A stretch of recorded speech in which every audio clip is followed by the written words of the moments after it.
नया lecture start करते हैं। अभी तक हम लोगों ने सेल मेम्ब्रेन भी पढ़ लिया है, सेल वाल भी पढ़ लिया है। आज हम लोगों को ऑर्गेनेल पढ़ना स्टार्ट करना है ना। तो अभी तक जो भी पढ़ाया, स्पेशली जो लास्ट लेक्चर में पढ़ाया है, उसको 10-5 मिनट में रिवाइज कर लेते हैं, फिर आज का नया टॉपिक स्टार्ट किया जाएगा।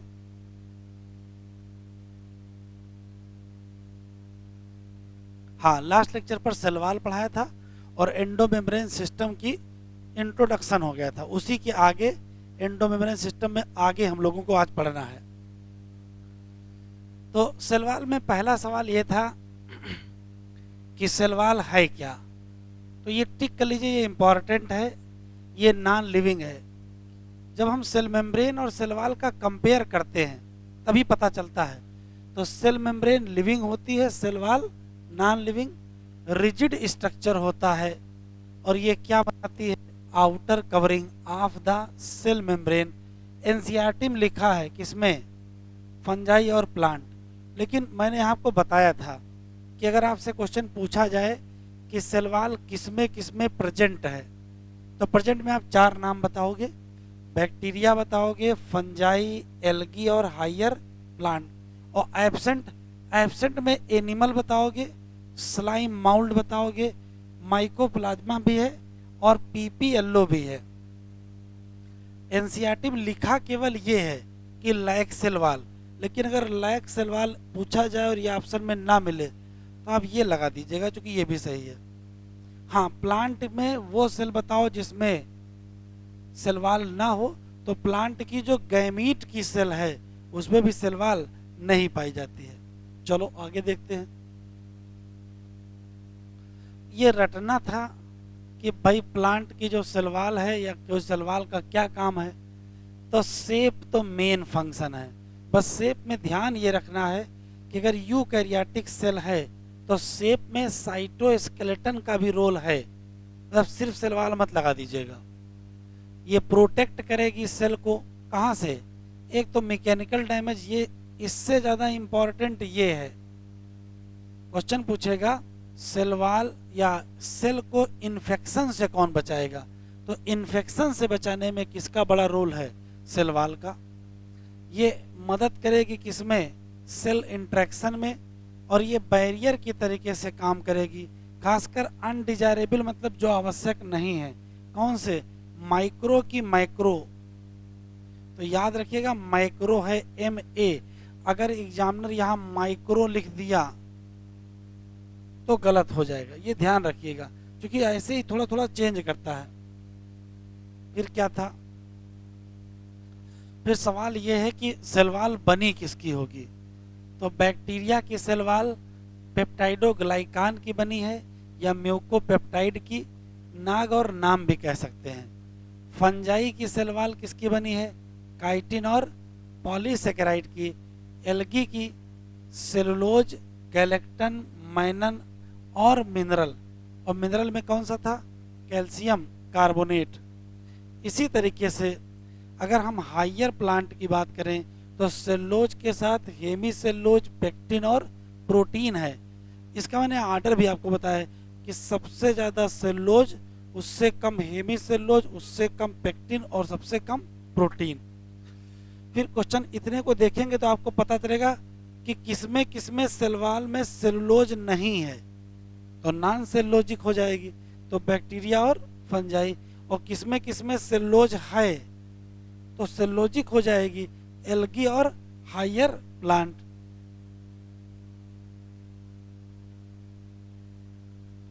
फिर सवाल आएगा कि जो सेल वाल है वो 2 कैटेगरी की होती है, प्राइमरी और सेकेंडरी।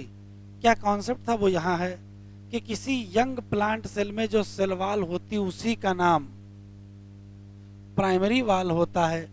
और इसकी खास बात है कि ये क्या कर सकती है, ये ग्रोथ कर सकती है, ये सेल मेम्ब्रेन होगी। लेकिन जैसे जैसे यंग प्लांट सेल क्या होगी, मैच्योर होगी, वैसे वैसे प्राइमरी वाल क्या होगी, डिमिनिश, और इसका रिप्लेसमेंट होने लगेगा किससे, सेकेंडरी वाल से। अब जैसे मान लो ये मैच्योर प्लांट सेल है, तो मैच्योर प्लांट सेल में सबसे बाहर क्या होगी, प्राइमरी, और ये होगी क्या, सेल मेम्ब्रेन।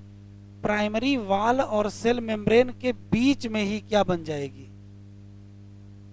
तो इसका मतलब सेकेंडरी वाल अंदर की तरफ बन रही है, अंदर की तरफ मतलब मेम्ब्रेन की तरफ बन रही है।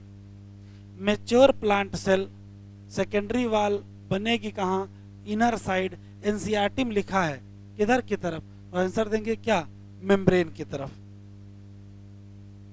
फिर एक डायग्राम ये बना दिया था, इसमें ये देखना था कि भाई ये हो गई प्राइमरी वाल के नीचे सेकेंडरी वाल, उसके नीचे सेल मेम्ब्रेन और अंदर क्या है, साइटोप्लाज्म। लेकिन दो प्लांट सेल के बीच में क्या पाया जाता है, मिडिल लैमेला, जो होल्ड करता है या चिपका के रखता है किसको, प्लांट सेल को, एक सवाल। और ये बना किसका होता है, कैल्शियम पेक्टेट का, दूसरा सवाल। फिर आता है कि इस पर्टिकुलर प्लांट सेल और इस पर्टिकुलर प्लांट सेल के साइटोप्लाज्म को इंटरकनेक्ट कैसे किया जाएगा, तो आंसर देंगे क्या, प्लाज्मोडेस्मेटा, जो इंटरकनेक्ट करेगा साइटोप्लाज्म ऑफ सेल, क्योंकि ये आर पार हो जाता है। ये एनसीईआरटी में शब्द लिखा है ट्रैवर्स, ट्रैवर्स का मतलब होता है आर पार हो जाना।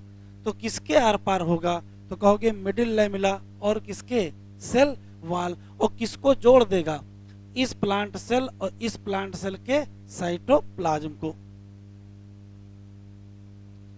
ये रटना था कि प्लांट सेल किससे जुड़े होते हैं, प्लाज्मोडेस्मेटा से, और एनिमल सेल किससे जुड़े होते हैं, तो कहोगे डेस्मोसोम से।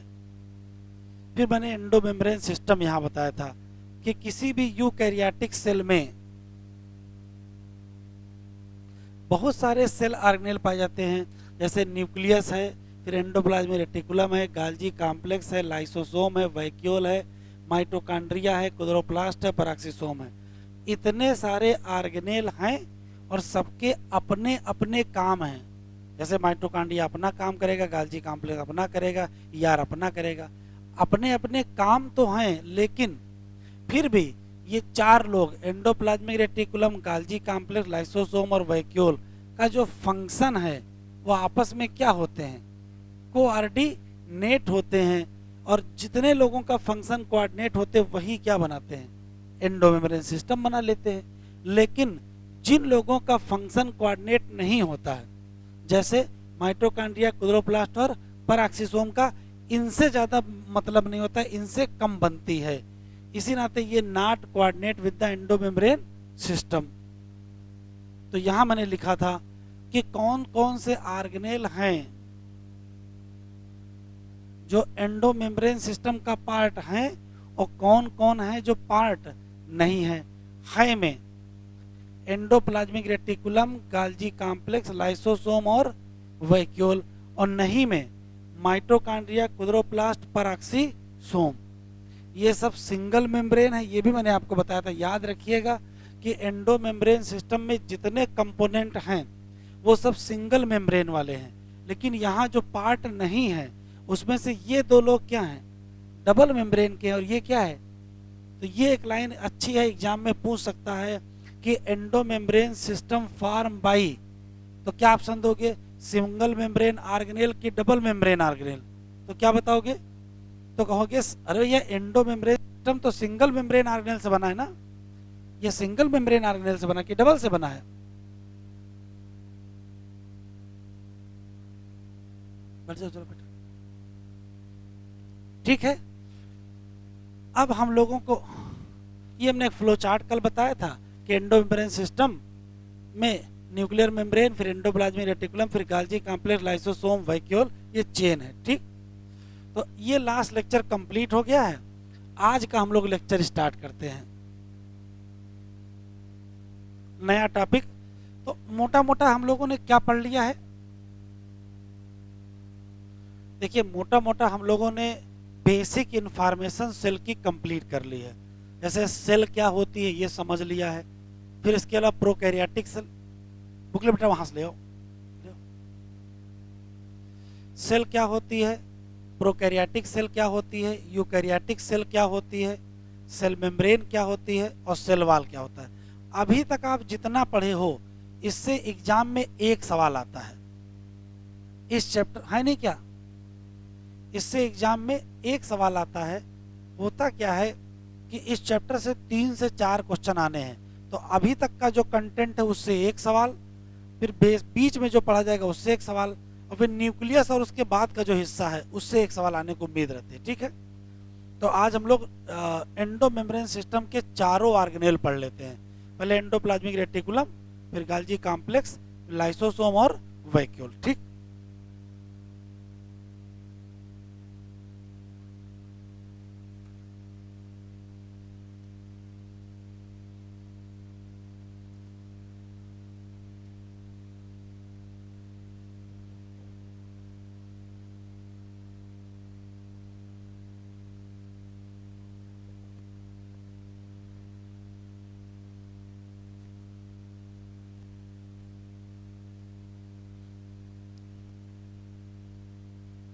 हेडिंग डालिए एंडोप्लाज्मिक रेटिकुलम, और एक छोटा सा हम डायग्राम बना रहे हैं। अपनी कॉपी जो आपकी है उसमें बनाइएगा डायग्राम, कुछ डायग्राम बना लीजिएगा, जो कि वैसे एनसीईआरटी में बने नहीं होते हैं, तो कुछ बना लेंगे, उसे समझने में आसान रहेगा। ठीक है, एक छोटा सा डायग्राम बनाएंगे, वो पहले बना लीजिए, फिर एक्सप्लेन करते हैं, बाकी नहीं लिखना है।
सही दिख रहा है?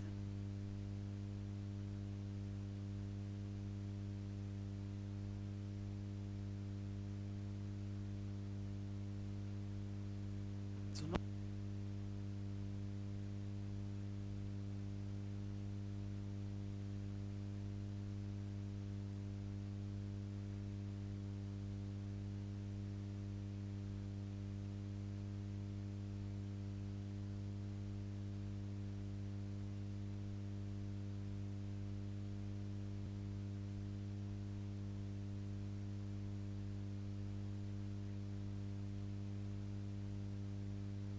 देखें,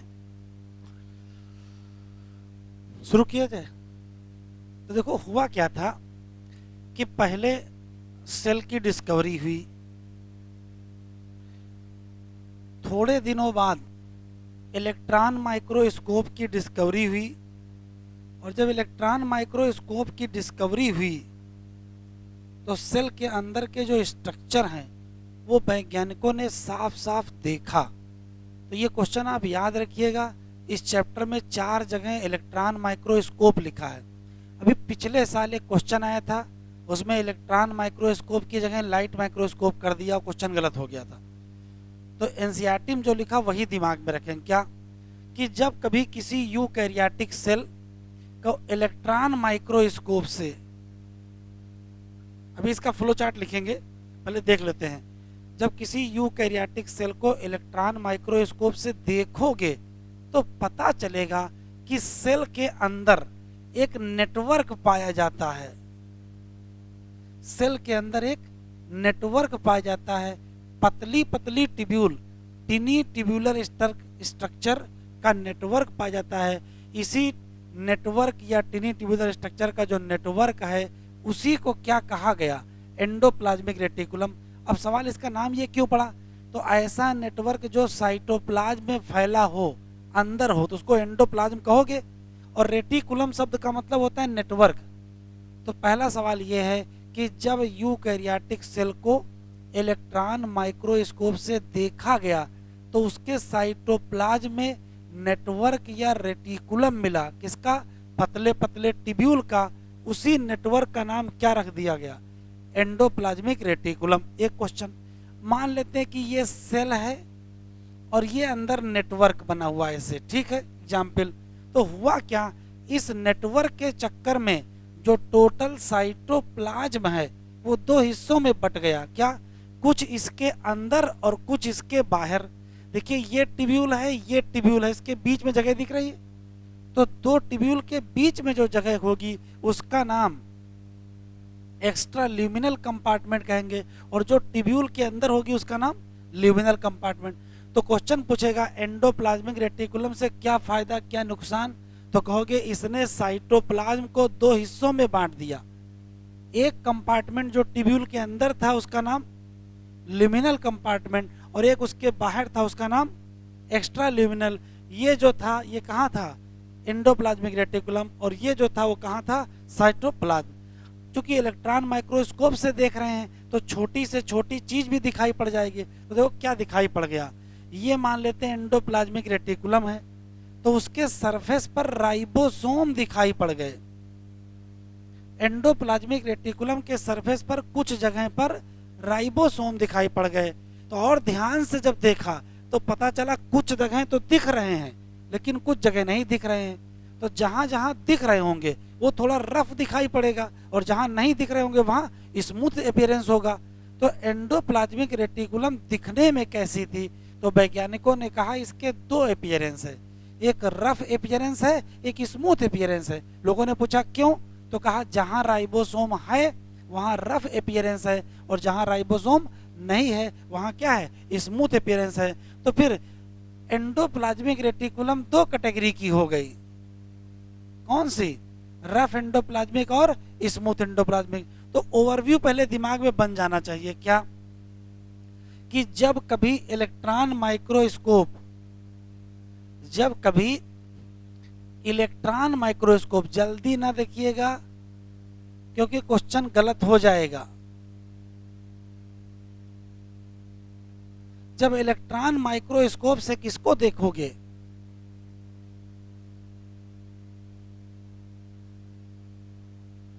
यूकैरियोटिक सेल को देखोगे तो उसके साइटोप्लाज्म में क्या दिखाई पड़ेगा? तो कहोगे उसके साइटोप्लाज्म में नेटवर्क दिखाई पड़ेगा। अब चाहे नेटवर्क कहो चाहे रेटिकुलम कहो, उससे कोई फर्क नहीं पड़ता। और ये किसका बना होगा? जो एनसीईआरटी में लिखा वही याद रखेंगे। टिनी ट्यूबुलर स्ट्रक्चर, और इसी नेटवर्क ऑफ टिनी ट्यूबुलर स्ट्रक्चर को क्या कहा गया? एंडोप्लाज्मिक रेटिकुलम कहा गया। और इसने क्या किया? जो सेल के अंदर का एरिया है उसे इंट्रासेलुलर स्पेस कहते हैं। तो सेल के अंदर के स्पेस को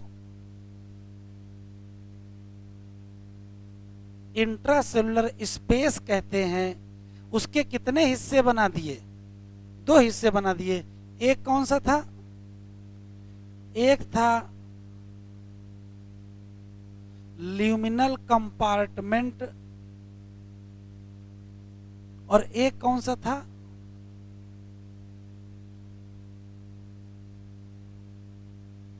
एक्स्ट्रा ल्यूमिनल कंपार्टमेंट। ठीक, एक और बात, एंडोप्लाज्मिक रेटिकुलम पर अक्सर क्या मिल रहे थे? राइबोसोम। अब यहाँ क्वेश्चन है, जरा बता दीजिए, एंडोप्लाज्मिक रेटिकुलम पर जो राइबोसोम मिलता है वो कौन सा राइबोसोम होता है? 70S की 80S है? तो यहाँ 80S राइबोसोम पाया जाता है। एक क्वेश्चन तो ये याद रखिएगा। ठीक है, दूसरा, राइबोसोम में 2 यूनिट होती है ना बेटा, छोटी यूनिट और बड़ी यूनिट, स्मॉलर यूनिट और लार्जर यूनिट, और ये है एंडोप्लाज्मिक रेटिकुलम। तो आपसे क्वेश्चन जानते हो क्या पूछेगा एग्जामिनर, कि राइबोसोम की कौन सी यूनिट है जो एंडोप्लाज्मिक रेटिकुलम पर पाई जाती है? तो ये कौन सी यूनिट है? स्मॉल। और ये कौन सी यूनिट है? तो किस यूनिट की मदद से अटैच होता है? तो कहोगे लार्ज यूनिट की मदद से अटैच होता है। एक और क्वेश्चन पूछेगा, यहाँ किसकी मदद से अटैच होता है? तो यहाँ स्पेशली एक प्रोटीन पाई जाती है जिसका नाम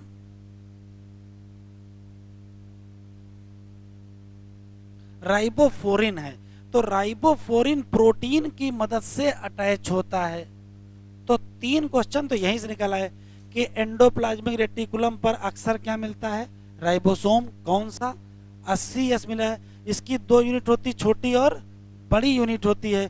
किसकी मदद से ये ER से अटैच होगा? तो कहोगे लार्जर यूनिट की मदद से होगा।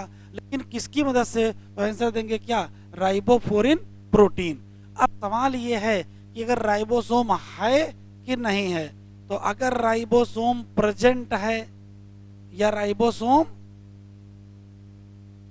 एब्सेंट है? अगर प्रेजेंट है तो RER हो जाएगा, और अगर एब्सेंट है तो क्या हो जाएगा? SER हो जाएगा। तो इस हिसाब से जो ER है एंडोप्लाज्मिक रेटिकुलम, वो 2 टाइप की हो जाएगी। एक कौन सी? RER, और एक कौन सी? SER। इसका फुल फॉर्म क्या है? ये तो हाई स्कूल से भी नीचे का सवाल है। Rough endoplasmic reticulum. पहला सवाल यह है कि इसका अपीयरेंस बताओ कैसा होगा, ये दिखने में कैसी होगी? तो इसका होगा रफ अपीयरेंस। एक तरफ बता नहीं पाओगे कि इसका रफ अपीयरेंस है, दूसरी तरफ एग्जामिनर आपसे पूछेगा इसका रफ अपीयरेंस हाई क्यों? तो कहोगे ड्यू टू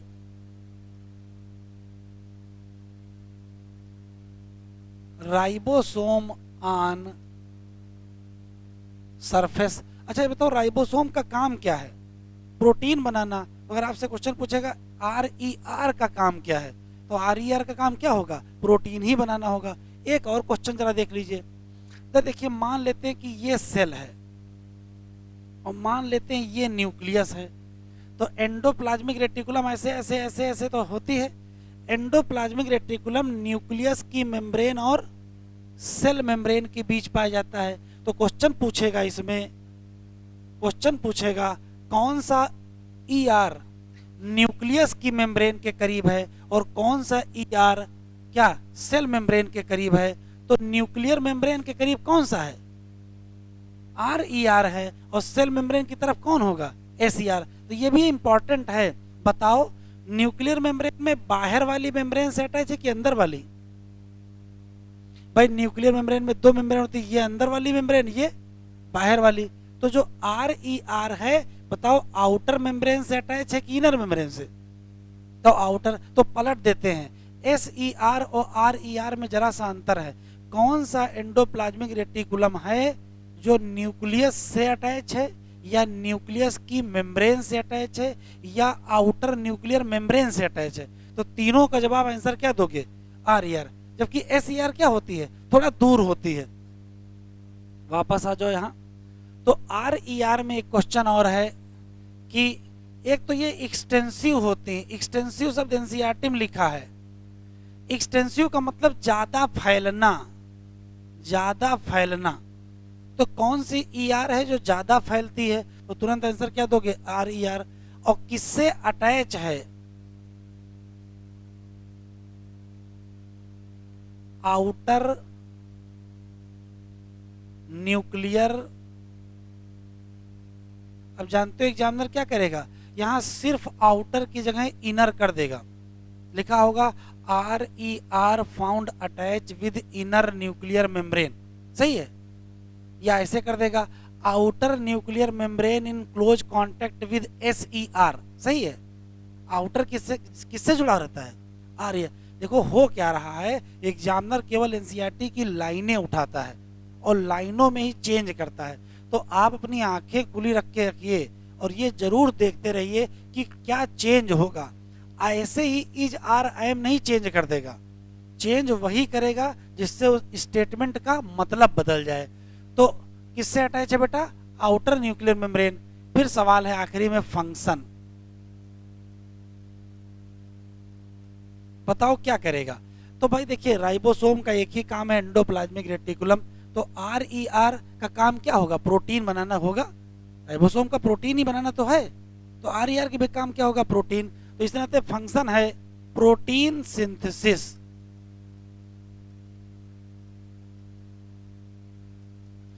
प्रोटीन सिंथेसिस वाली जो सेल होंगी उसमें बहुत ज्यादा पाई जाएंगी। और प्रोटीन सिंथेसिस करके करोगे क्या, बना के रखना तो है नहीं, इसको सिक्रीशन करना होगा। तो एनसीईआरटी में ऐसे लिखा है आर ई आर उस सेल में ज्यादा पाई जाएगी जिस सेल का रोजमर्रा का काम क्या होगा, प्रोटीन सिंथेसिस और क्या होगा, सिक्रीशन। प्रोटीन सिंथेसिस और सिक्रीशन करने वाली जो सेल होगी उसमें ज्यादा क्या पाई जाएगी, आर ई आर। फिर बदल जाएगा, अभी लिखना नहीं कुछ बेटा, देखो सुनो बस केवल। फिर आएगा एस ई आर। बताओ अपीयरेंस कैसा होगा,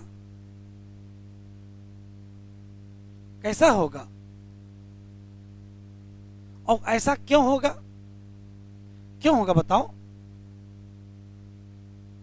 क्यों होगा। तो क्लियर है भाई, यहां एब्सेंस है,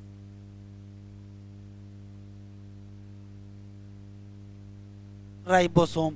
और इसी नाते इनको कहते हैं स्मूथ एंडोप्लाज्मिक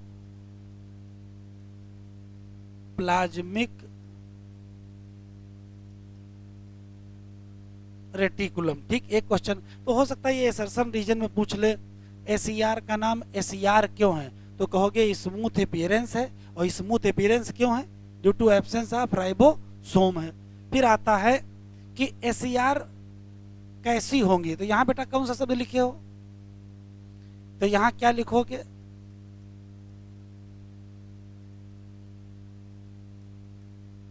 और यहां क्या लिखे हो, attach to outer nuclear membrane. तो इसको इनर से जोड़ दें, इसको किससे जोड़ दें, तो ये अटैच होती है टू सेल। होता क्या है, न्यूक्लियस की मेम्ब्रेन से सेल मेम्ब्रेन तक एक्सटेंड होती हैं। वो हिस्सा जो न्यूक्लियर मेम्ब्रेन की तरफ होगा वो RER होगा, और जो सेल मेम्ब्रेन की तरफ होगा वो SER होगा। तो पूरा यहां से यहां तक है, इधर वाला RER और इधर वाला SER। ठीक, एक बात, काम क्या करेंगे बेटा,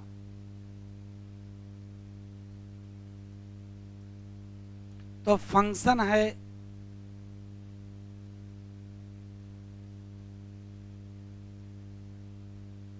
लिपिड की सिंथेसिस,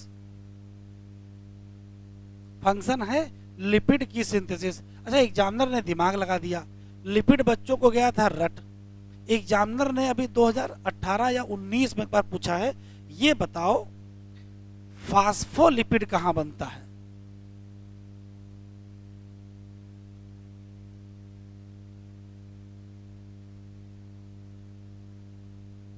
तो ध्यान से सुनिए, चाहे लिपिड पूछे और चाहे आंसर क्या देना है, SER देना है। हाँ, एक फंक्शन स्पेशल है,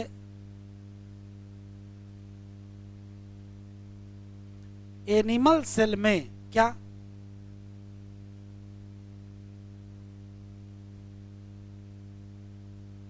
lipid like steroidal hormone.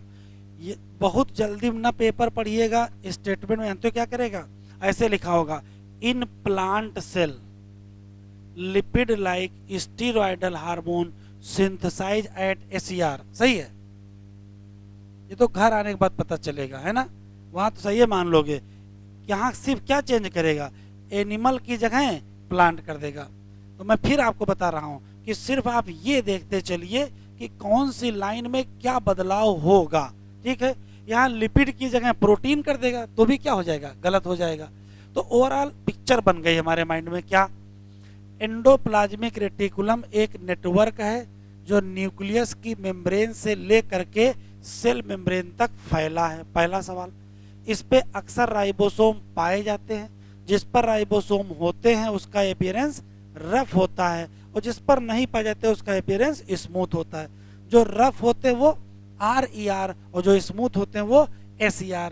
RER और SER में दो अंतर हैं, ऐसा ER जो एक्सटेंसिव हो और आउटर न्यूक्लियर मेम्ब्रेन के पास हो उसका नाम RER, और जो नॉन एक्सटेंसिव हो और सेल मेम्ब्रेन के पास हो वो SER। एक क्वेश्चन, राइबोसोम है तो RER, नहीं है तो SER। है तो प्रोटीन बनाएगा, सिक्रीशन करेगा, और नहीं है तो लिपिड बनाएगा, या फिर लिपिड लाइक स्टीरॉयडल हार्मोन बनाएगा। ये मोटा मोटा पिक्चर क्लियर हो गई। एक बार पढ़ लीजिए, जितना इसमें लिखा है ER में पढ़ लीजिए नोट से, फिर आपको बताते हैं। बेटा नोट्स ले आओ वहां से।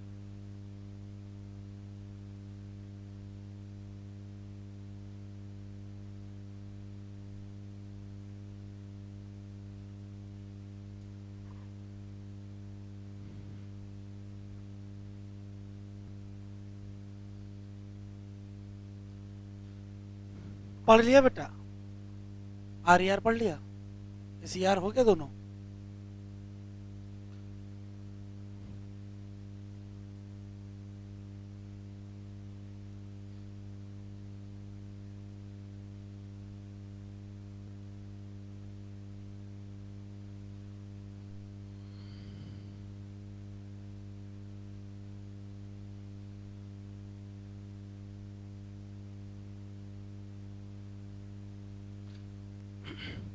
देखो, एक तो ये NCERT का जो डायग्राम दिया है ये एक बार आ चुका है एग्जाम में, ठीक है, 2013 या 2014 में आया था। ये है RER और ये लिखा है SER। ठीक है, तो ये पहचान लीजिएगा। छोटे छोटे देखिए डाटेड बने हुए हैं यहाँ, इसका मतलब राइबोसोम बना हुआ है। यहाँ देखिए डाट नहीं बने हैं, इसका मतलब राइबोसोम नहीं बना है। ठीक है, ये दिमाग में आप रखिएगा, ये डायग्राम एक बार एग्जाम में आ चुका है। अब इधर आओ, सब क्वेश्चन ही क्वेश्चन है। जैसे पहले ये हाईलाइट कर लो, ये एग्जामिनर ये लाइन रख देगा और जहां इलेक्ट्रॉन लिखा है वहां क्या कर देगा, लाइट कर देगा, बस स्टेटमेंट गलत हो जाएगा। तो कौन सी माइक्रोस्कोप यूज करोगे, इलेक्ट्रॉन माइक्रोस्कोप। कहां, यूकैरियोटिक सेल, ये इलेक्ट्रॉन ही रहने देगा, यहाँ प्रोकैरियोटिक कर देगा, फिर गलत हो जाएगा। तो हमको मिलेगा क्या, नेटवर्क या क्या मिलेगा, रेटिकुलम। किसका, टिनी ट्यूबुलर स्ट्रक्चर, जो कहाँ स्कैटर्ड है, साइटोप्लाज्म में, और इसी को कहोगे क्या, एंडोप्लाज्मिक रेटिकुलम। बात खत्म। एंडोप्लाज्मिक रेटिकुलम शॉर्ट फॉर्म में लिखा है। इसने किसको बांटा है, कि इंटरसेलुलर,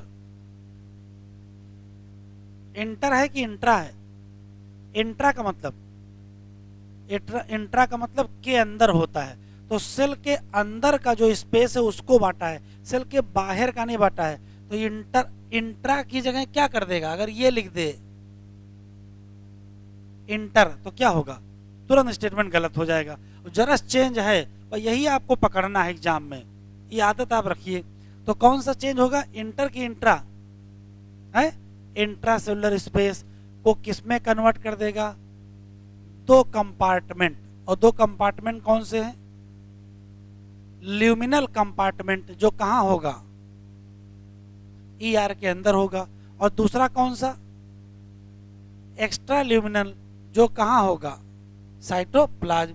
दूसरा सवाल, ईआर में अक्सर क्या मिलते हैं, राइबोसोम मिलते हैं, एंडोप्लाज्मिक रेटिकुलम जिसपे क्या पाया जाए, राइबोसोम पाया जाए, ठीक है, उनको कहोगे क्या, RER। फिर देखो लिखा है, स्पष्ट लिखा है, लाइन टिक कर लीजिए, एब्सेंस ऑफ राइबोसोम के चक्कर में ER का अपीयरेंस कैसा हो गया, स्मूथ हो गया, और इसी नाते इसका नाम क्या पड़ गया, RER frequently observe in cell. कौन सी सेल में देखने को मिलेंगे, RER किस सेल में देखने को मिलेंगी, तो RER उस सेल में देखने को मिलेंगी जो कहां इन्वॉल्व होंगी, और फिर कहां में यूज हो जाएगा, सिक्रीशन में। तो प्रोटीन से ऐसे क्वेश्चन आएगा, cell actively involve in protein synthesis and secretion, उसमें क्या ज्यादा देखने को मिलेगा, RER की SER, तो आंसर देंगे RER।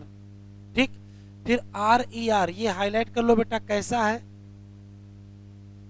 कैसा है, एक्सटेंसिव है, और ये किससे कंटिन्यूअस है, आउटर की इनर, तो आउटर की जगह इनर कर देगा तो क्या हो जाएगा, गलत हो जाएगा।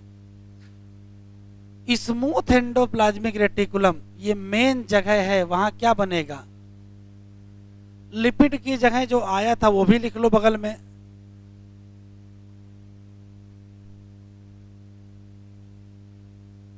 क्या आया था, फास्फोलिपिड।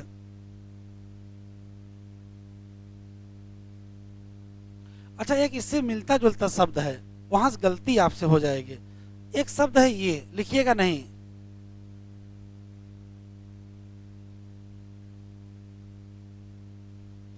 अगर सिर्फ लिपिड पूछे तो क्या लगाओगे,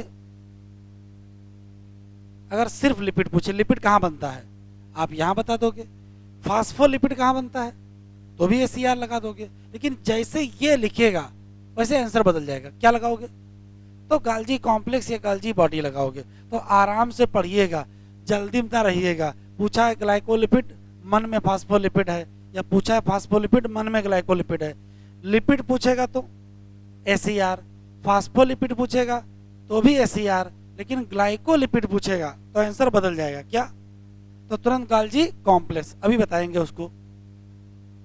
यहां बेटा क्या लिखा है, क्या लिखा है, एनिमल सेल, प्लांट सेल तो नहीं लिखा है, एनिमल सेल। यहां लिपिड लाइक क्या बनते हैं, बताओ, स्टेरॉयडल हार्मोन के नाम कौन है,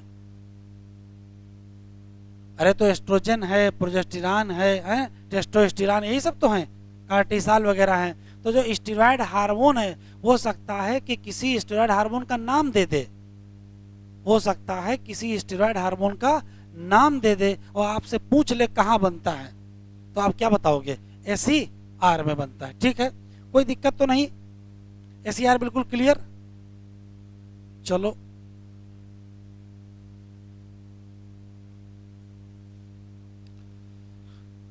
तो मैं 5 मिनट में आर ई आर को फिर से सुना देता हूँ, फिर हम लोग गाल्जी कॉम्प्लेक्स पढ़ेंगे। देखो गिनती के सवाल हैं। पहला सवाल ये है कि इलेक्ट्रॉन माइक्रोस्कोप, कम से कम 4 बार बोल चुका हूँ क्योंकि ये चेंज हो सकता है। इलेक्ट्रॉन माइक्रोस्कोप से जब सेल को देखोगे तो उसके साइटोप्लाज्म में नेटवर्क मिलेगा टिनी ट्यूबुलर स्ट्रक्चर का, कहोगे एंडोप्लाज्मिक रेटिकुलम। उस पे अक्सर राइबोसोम पाए जाएंगे, जिस पे पाए जाएंगे उनका अपीयरेंस रफ होगा, उनको आर ई आर कहोगे, और जिस पे नहीं पाए जाएंगे उनका अपीयरेंस स्मूथ होगा और एस ई आर कहोगे। जो रफ होंगे उस पे राइबोसोम होगा तो वो प्रोटीन बनाएंगे। तो ऐसी सेल जो एक्टिवली प्रोटीन सिंथेसिस और सिक्रीशन में इन्वॉल्व होंगी उसमें आर ई आर ज़्यादा होंगी, लेकिन ऐसी सेल जिसको लिपिड बनाना होगा उसमें एस ई आर ज़्यादा होगा। एनिमल में लिपिड लाइक स्टेरॉयडल हार्मोन भी कहाँ बनते हैं, तो एस ई आर। एक एक्सटेंसिव है, एक नॉन एक्सटेंसिव है। आउटर न्यूक्लियर मेम्ब्रेन की इनर, आउटर न्यूक्लियर मेम्ब्रेन से अटैच है, बस बात खत्म। चलिए अगली, गोल्जी कॉम्प्लेक्स।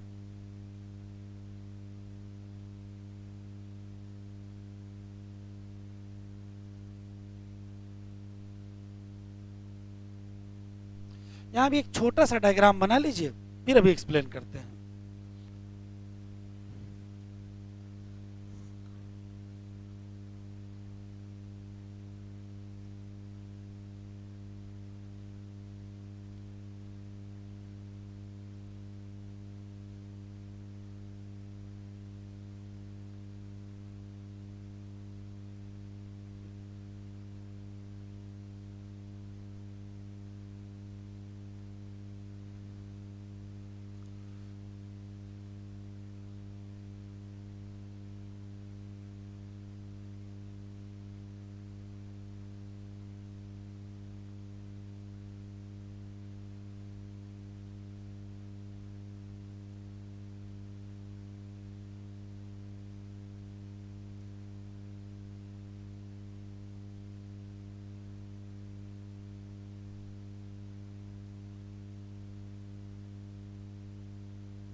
बन गया।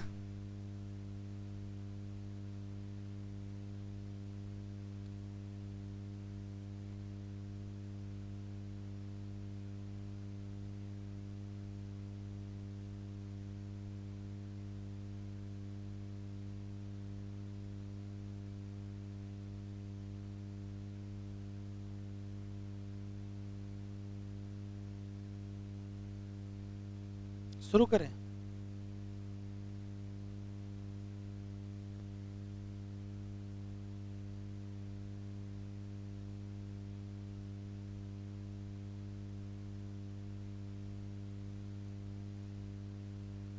इस बार पेपर हुआ है, उसमें से एक क्वेश्चन गोल्जी कॉम्प्लेक्स से आया है और वो भी एसर्सन रीजन में आया है, ठीक है। और इसी साल नहीं आया है।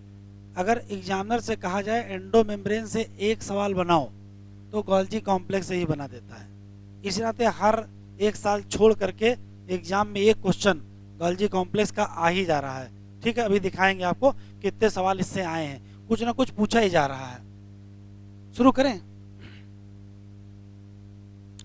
क्लियर बन गया सबका। देखो हुआ ये,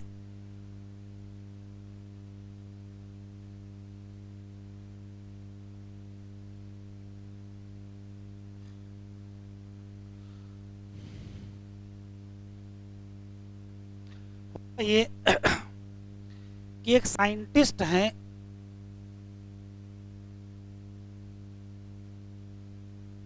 कैमिलो गोल्गी, उन्होंने ईयर जो एनसीईआरटी में लिखा वो याद रखिएगा,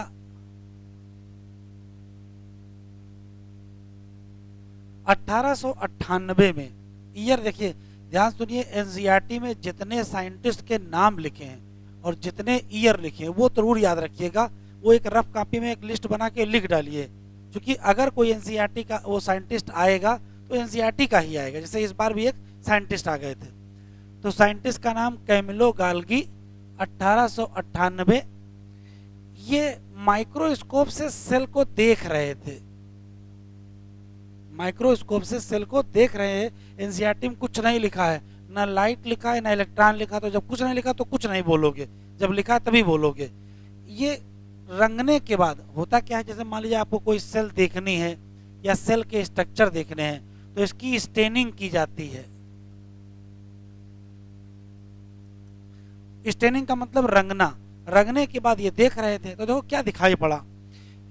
एक तो इनको न्यूक्लियस दिखाई पड़ा जिसके ऊपर काफी गाढ़ा रंग चढ़ा हुआ था, लेकिन न्यूक्लियस के बगल में ही कुछ स्ट्रक्चर इनको और दिखाई पड़ गया।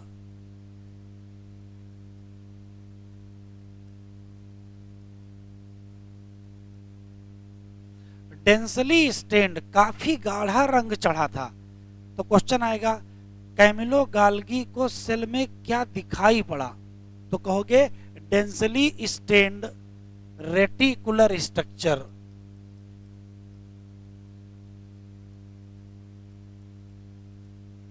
और वो भी किसके पास दिखाई पड़ा, तो कहोगे न्यूक्लियस के पास दिखाई पड़ा। कैमिलो गोल्गी समझ नहीं पाए कि आखिर चीज क्या है। बाद के वैज्ञानिकों ने उसी को जब बार बार देखा तो कहा एक ऐसा करते हैं, इसका कुछ नाम रख देते हैं। तो बाद के वैज्ञानिकों ने उस स्ट्रक्चर का नाम क्या रख दिया, गोल्गी कॉम्प्लेक्स या गोल्जी बॉडी। उनके सम्मान में। नाम इनका दिया हुआ नहीं है, नाम बाकी लोगों का है, लेकिन चूंकि इन्होंने पहली बार देखा था तो कहा कि क्यों ना उन्हीं के नाम पे रख देते हैं। तो कहानी ये है कि 1898 में कैमिलो गोल्गी नाम के साइंटिस्ट ने न्यूक्लियस के पास एक डेंसली स्टेन्ड रेटिकुलर स्ट्रक्चर देखा। बाद में उसी का नाम क्या रखा गया, गोल्जी कॉम्प्लेक्स या गोल्जी बॉडी रखा गया। एक बात। दूसरा सवाल, लोगों ने कहा इसमें पाया क्या क्या जाता है, तो देखो क्या होता है। किसी एक गोल्जी कॉम्प्लेक्स में क्या पाए जाएंगे, तो कहोगे ढेर सारी फ्लैट मेम्ब्रेनस सैक कहो या क्या कहो, सिस्टर्नी पाई जाएंगी। लोगों ने कहा इनका डायमीटर कितना होगा, तो एनसीईआरटी में जो लिखा है वही याद रखेंगे। 0.5 से 1 माइक्रोमीटर इनका डायमीटर है। लोगों ने कहा और बताओ नंबर कितने हैं, तो कहा नंबर फिक्स नहीं है, क्या है, वेरी। अभी लिखो ना, सब लिखा है आपके पास, बस सुनो केवल। नंबर कितने हैं? वेरिएबल नंबर हैं।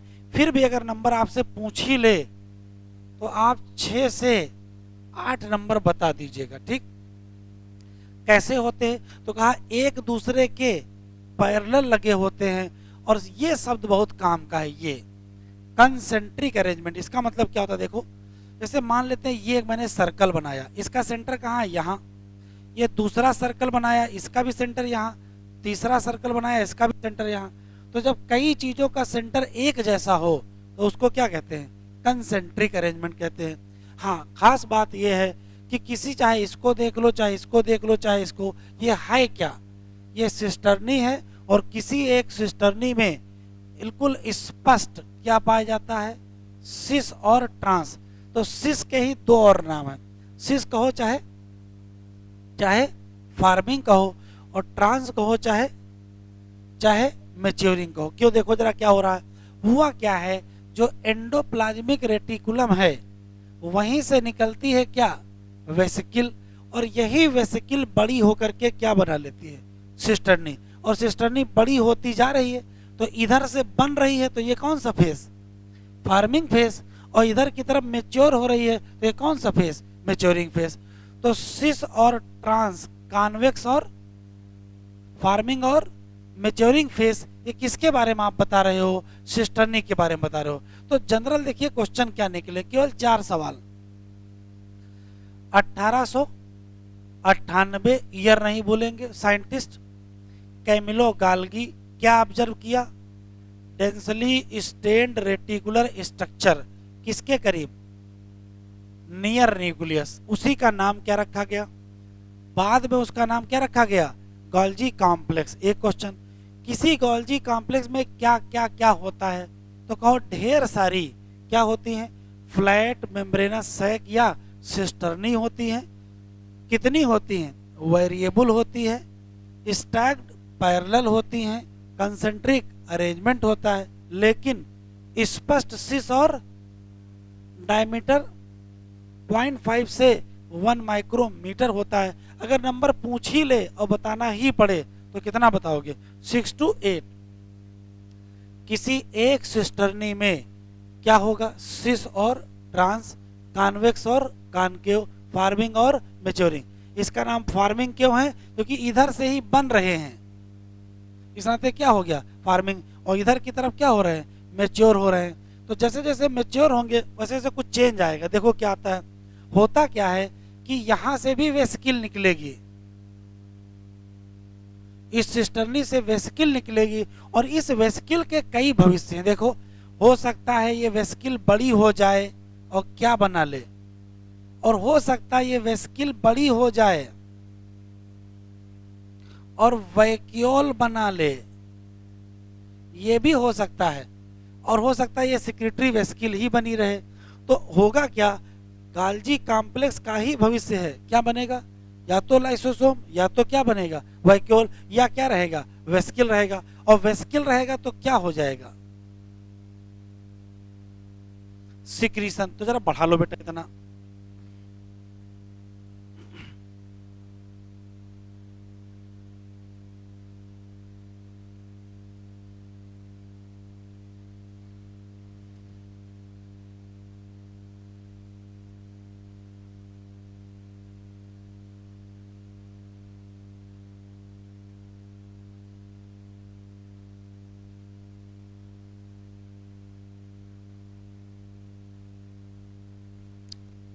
क्लियर? क्या समझ में आया? इन जनरल हमने ये देखा है कि एग्जामिनर स्ट्रक्चर से सवाल कम पूछता है। एग्जामिनर अक्सर क्वेश्चन फंक्शन से पूछता है। इसके फंक्शन बहुत इंपॉर्टेंट है गाल्जी कॉम्प्लेक्स के। Structure clear? कोई दिक्कत तो नहीं? आगे बढ़े।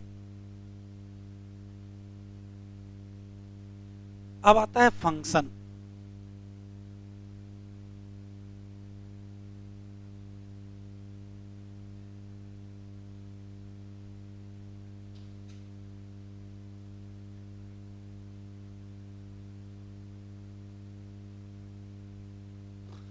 तो पहले तो आप रट लेंगे,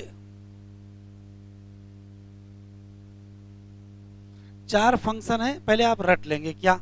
इसका पहला फंक्शन है पैकेजिंग मटेरियल। ये कैसे पैकेजिंग में इन्वॉल्व है वो भी हम आपको बताएंगे, अभी आप देखेंगे केवल। दूसरा फंक्शन है सिक्रीशन। तीसरा फंक्शन है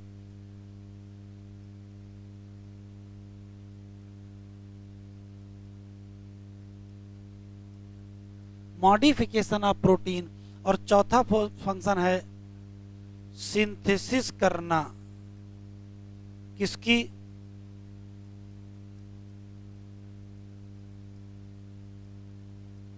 ग्लाइकोप्रोटीन। पता नहीं कितनी बार ये नीट में आ चुका है। अब काम की बात सुनो, अगर मान लेते ये आंसर दे करके एक ऑप्शन बना दे आल, तो आंसर क्या लगाओगे, तब तो हम आल लगा देंगे, इसमें कोई शक नहीं है। लेकिन आल ऑप्शन ना दे और इतने में ही आपसे चूज करवा ले, तब क्या करोगे, तब तो कुछ बताना पड़ेगा ना। तो अगर कहीं चूज करवा लिया तो फिर क्या बताओगे, पैकेजिंग मटेरियल। तो ये मेन फंक्शन यही है, मेन कहो चाहे क्या कहो, प्रिंसिपल फंक्शन। तो अगर मेन फंक्शन या प्रिंसिपल फंक्शन पूछा तो आप क्या बताओगे, पैकेजिंग मटेरियल, फिर सिक्रीशन, मॉडिफिकेशन और क्या, सिंथेसिस किसकी, ग्लाइकोप्रोटीन और किसकी, ग्लाइकोलिपिड। अब एक एक बात को समझेंगे, जरा वापस डायग्राम देखें।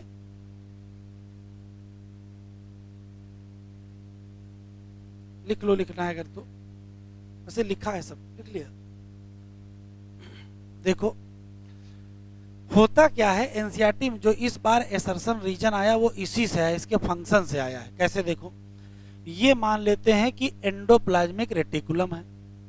एंडोप्लाज्मिक रेटिकुलम पर या तो राइबोसोम होगा तो प्रोटीन बन रहा होगा, और अगर राइबोसोम नहीं होगा तो लिपिड बन रहा होगा।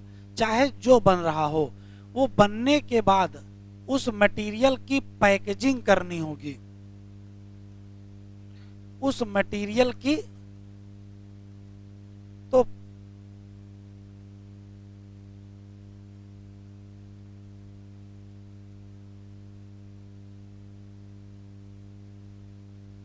अगर आपसे क्वेश्चन पूछेगा कि जिस मटेरियल की पैकेजिंग होनी है वो आएगा कहां से, तो पैकेजिंग मटेरियल आएगा एंडोप्लाज्मिक रेटिकुलम से।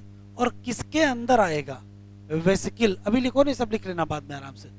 एंडोप्लाज्मिक रेटिकुलम से पैकेजिंग मटेरियल वेसिकल के फॉर्म में आया, और वेसिकल किससे फ्यूज करेगी, गाल्जी बॉडी की सिस्टर्नी से। अब सिस्टर्नी में कहा, सिस से कि ट्रांस, तो कहोगे सिस फेस से। और फिर कहां से रिलीज होगी, ट्रांस फेस से। जब इस दौरान सिस से आएगी, ट्रांस से जाएगी, फिर सिस से आएगी, फिर ट्रांस जाएगी, तो फिर क्या होगा, पैकेजिंग हो जाएगा। और पैक होकर के किस फॉर्म में निकलेगी, वेसिकल। और वेसिकल का इस्तेमाल काहे में करेंगे, सिक्रीशन। तो एक फ्लो आपके दिमाग में हो जाना चाहिए, क्या कि भाई एंडोप्लाज्मिक रेटिकुलम से मटेरियल किसके फॉर्म में, वेसिकल, फिर कहाँ आया, सिस, फिर ट्रांस, फिर सिस, फिर ट्रांस, फिर सिस, फिर ट्रांस। मान ले 5-6 है, पार कर गया। अंततः तो पैक होकर के किस फॉर्म में निकलेगा, वेसिकल के फॉर्म में निकलेगा, और उसका सिक्रीशन कर लेंगे। कहाँ, देखो जरा इधर देखिए। तो पहले बेटा क्या था, एंडोप्लाज्मिक रेटिकुलम, वहां से क्या निकला, वेसिकल। किससे फ्यूज किया, सिस, फिर किससे रिलीज हुआ, ट्रांस, और फिर क्या बन गया, वेसिकल। अब इसको कहां रिलीज करोगे, तो जो भी अंदर कंटेंट है वो दो ही जगह जाएगा। इधर देखो, जैसे मान लेते ये सेल है, और ये मान लेते कोई वेसिकल उसके अंदर ये काम की चीज है, तो या तो इसको सेल के अंदर यूज कर लोगे, और या तो इसको सेल के बाहर भेज दो। तो अंदर यूज करोगे तो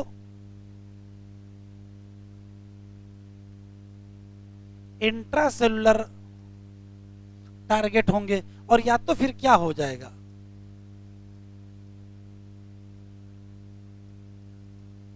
सिक्रीटेड आउटसाइड हो जाएगा। तो ये एनसीईआरटी में लिखा है। तो एसर्शन रीजन सुनो, ये बताओ कि गाल्जी कॉम्प्लेक्स और एंडोप्लाज्मिक रेटिकुलम आसपास क्यों पाए जाते हैं। तो आप सोचो कि अगर ये आसपास ना होते तो ये मटेरियल कितनी देर में यहां पहुंचता। क्वेश्चन पूछा गया है, गाल्जी कॉम्प्लेक्स एंडोप्लाज्मिक रेटिकुलम के क्लोज एसोसिएशन में पाए जाते हैं, बिल्कुल आस पास तो होता है, क्यों? तो आप तुरंत कहोगे क्योंकि वहां से जो मटेरियल पैक होना है वो एंडोप्लाज्मिक रेटिकुलम से आएगा। अगर बहुत दूर होगा तो हो सकता है वो वहां तक पहुंचे ही ना, हो सकता है उसकी पैकेजिंग ना हो पाए। क्योंकि फंक्शनल कोऑर्डिनेशन है, आपस में जुड़े हैं, इसी नाते अगल बगल पाए जाते हैं। तो जो काम की बात आपको याद रखनी है वो यही है कि मटेरियल जो पैक होना है वो कहां से आएगा, एंडोप्लाज्मिक रेटिकुलम से आएगा। और किस फॉर्म में आएगा, किस फॉर्म में आएगा, वेसिकल के फॉर्म में आएगा। फिर कहां जाएंगे, सिस, और फिर कहां से रिलीज होगा, ट्रांस। तो एक तो हो गया पैकेजिंग वाला कॉन्सेप्ट। तो पैकेजिंग और सिक्रीशन साथ ही में है, पहले पैकेजिंग करेंगे और फिर बाद में क्या कर देंगे, सिक्रीशन। कहां छोड़ोगे बेटा, या तो सेल के अंदर और या तो सेल के बाहर। अंदर का इस्तेमाल मतलब इंट्रासेलुलर टारगेट, और बाहर का मतलब तो बाहर हो ही जाता है। दूसरा देखो, इधर देखो बेटा, ये मान लेते हैं कि RER है, तो RER के ऊपर क्या पाए जाएंगे, राइबोसोम। हमको आराम से बताओ यहां से बनेगा क्या, यहां से प्रोटीन बनेगी। अच्छा ये मान लेते हैं कि ये SER है, तो यहां से क्या बनेगी, लिपिड। अब हमको मॉडिफिकेशन देखना है, ये प्रोटीन भी कहां जाएगी, गाल्जी कॉम्प्लेक्स, ये लिपिड भी कहां जाएगी, गाल्जी कॉम्प्लेक्स। तो देखो क्या बन के निकलेगी, यही आपको समझना है। गाल्जी कॉम्प्लेक्स से ये बन के निकलेगी, और ये क्या बन के निकलेगी। अब सवाल है बने कैसे, वो आप समझ लो। तो हुआ ये है कि जब कभी प्रोटीन में क्या जोड़ दिया जाए,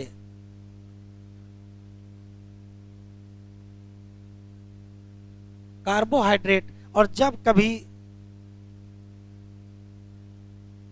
लिपिड में क्या जोड़ दिया जाए, कार्बोहाइड्रेट। लिपिड में कार्बोहाइड्रेट जोड़ोगे तो, और प्रोटीन में कार्बोहाइड्रेट जोड़ोगे तो। एक शब्द और है जो एनसीईआरटी में दिया नहीं है लेकिन क्वेश्चन आए हैं, जैसे जब प्रोटीन में कार्बोहाइड्रेट जोड़ के ग्लाइकोप्रोटीन बनाते हैं, इसको कहते क्या है और इसको कहते क्या है। ये दो शब्द एनसीईआरटी में नहीं दिए हैं। इसको कहते हैं ग्लाइकोसाइलेशन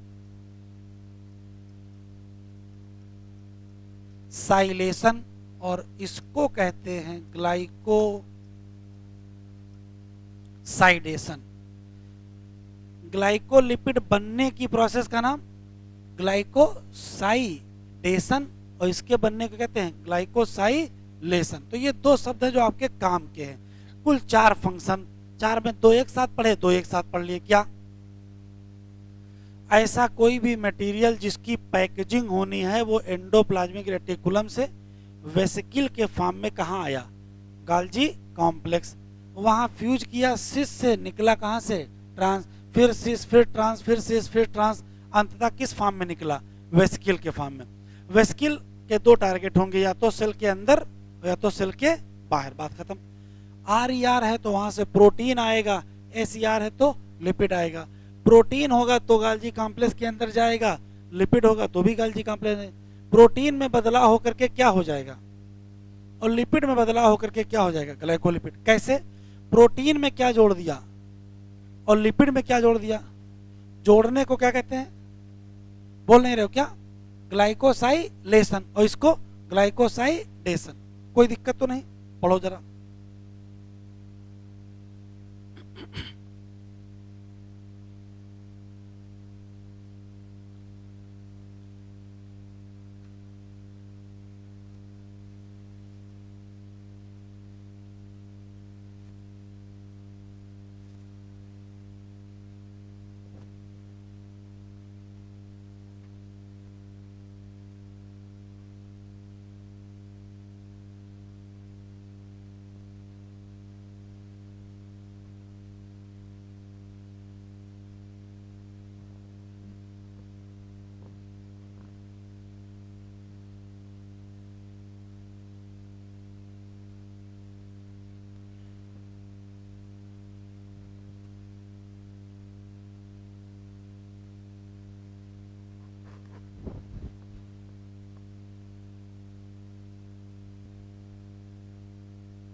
परवेज, परवेज कोई दिक्कत?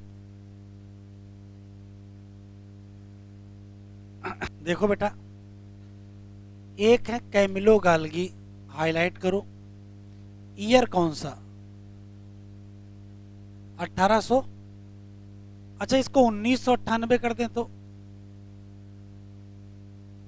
जरा चेंज है, बहुत बड़ा चेंज नहीं है।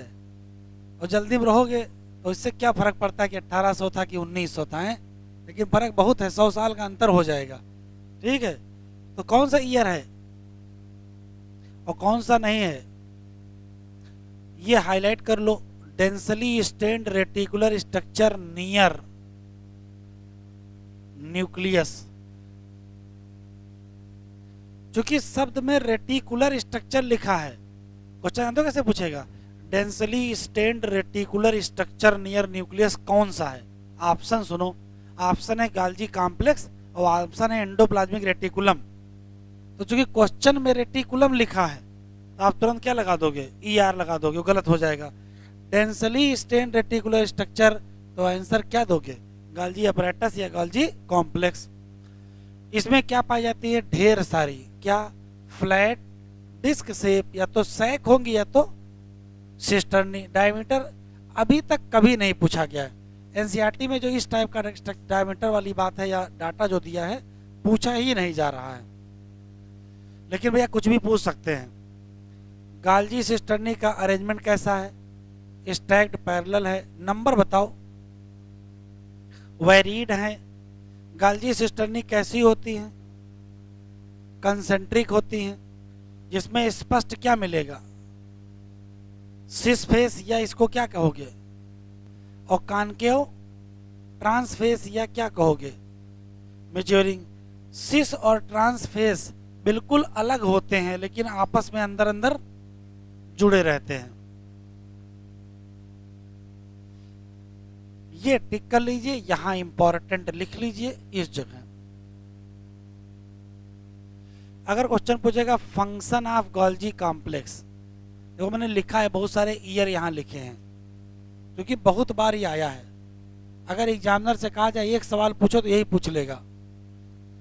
तो फंक्शन कौन सा है? पैकेजिंग, सिक्रेटरी, मॉडिफिकेशन और फॉर्मेशन ऑफ क्या?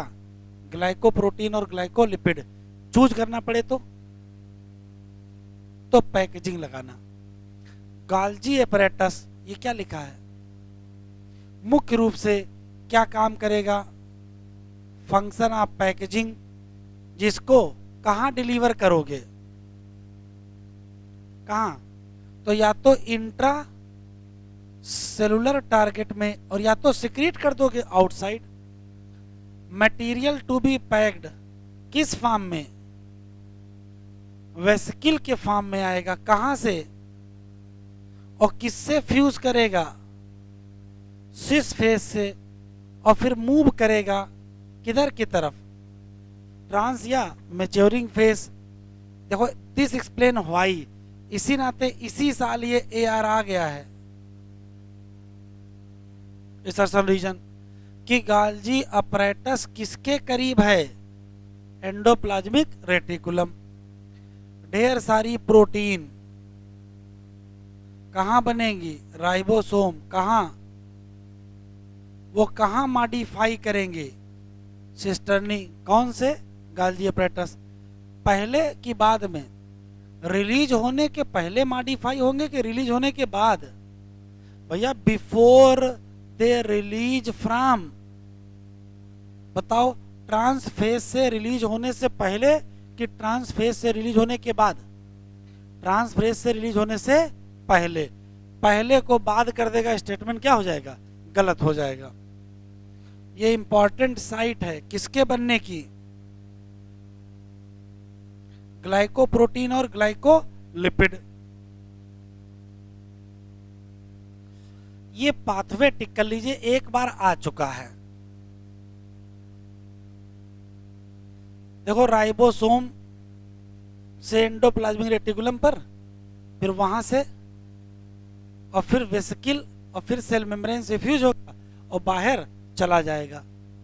ये भी अभी मैंने आपको चेन बताई है क्या? कि एंडोप्लाज्मिक रेटिकुलम से वेसिकल निकलेगी, उसी से क्या बनेगा, फिर वेसिकल निकलेगी और फिर क्या बनेगा, लाइसोसोम बनेगा। इसी नाते रुक जाओ, ये एक शब्द है एंजियोटेम दिया नहीं है, गर्ल फॉर्मेशन। तो गर्ल फॉर्मेशन में कौन कौन है, तो देखो गाल्जी कॉम्प्लेक्स के पहले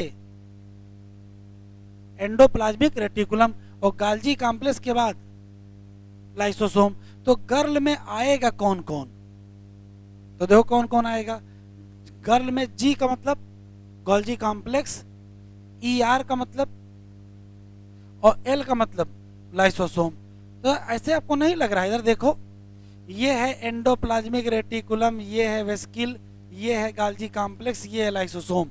तो आपको कमाल नहीं लग रहा है, एंडोप्लाज्मिक रेटिकुलम से क्या बना, गोल्जी कॉम्प्लेक्स, और उसी से क्या बना। तो इसका मतलब ये कर क्या रहा है, ये इसकी मेम्ब्रेन को लेकर के इसकी मेम्ब्रेन बना रहा है।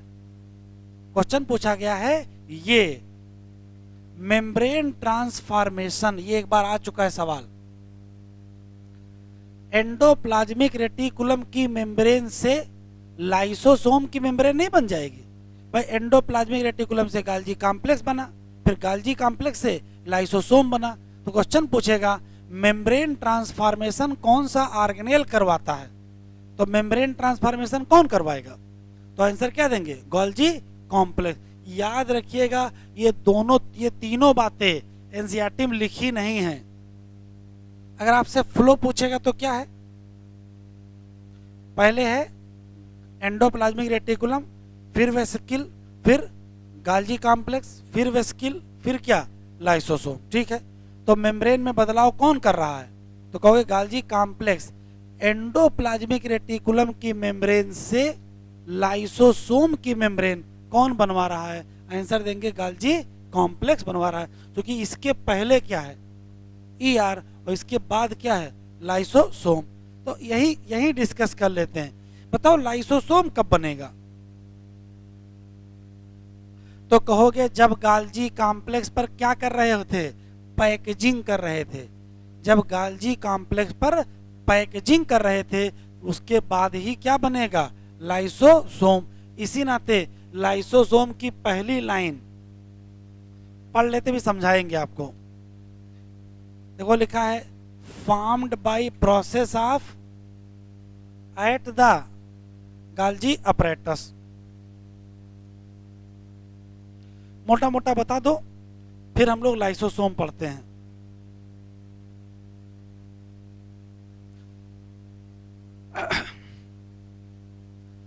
साइंटिस्ट का नाम कैमिलो गोल्गी, ईयर 1898। क्या देखा, डेंसली स्टेन्ड रेटिकुलर स्ट्रक्चर, कहाँ देखा, नियर न्यूक्लियस। ठीक, बाद में लोगों ने उसी का नाम गोल्जी अपरेटस या गोल्जी कॉम्प्लेक्स रख दिया। उसमें ढेर सारी फ्लैट मेम्ब्रेनस सैक पाई जाती हैं, नाम सिस्टर्नी, डायमीटर 0.5 से 1 माइक्रोमीटर की किलोमीटर, माइक्रोमीटर। ठीक है, फिर सवाल आता है कि सिस्टर्नी में 3 क्वेश्चन है, नंबर बताओ, वेरिएबल, अरेंजमेंट कैसा है, कंसेंट्रिक अरेंजमेंट है। हाँ, सिस और ट्रांस, सिस फेस कॉन्वेक्स है और ट्रांस फेस कॉनकेव है, एक फार्मिंग और एक मेच्योरिंग, कोई दिक्कत तो नहीं। सबसे इंपॉर्टेंट है फंक्शन, बताओ फंक्शन कौन कौन से,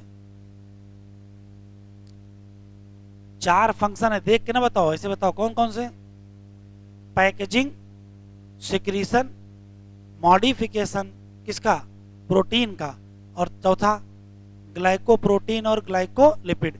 मेन कौन सा है, पैकेजिंग।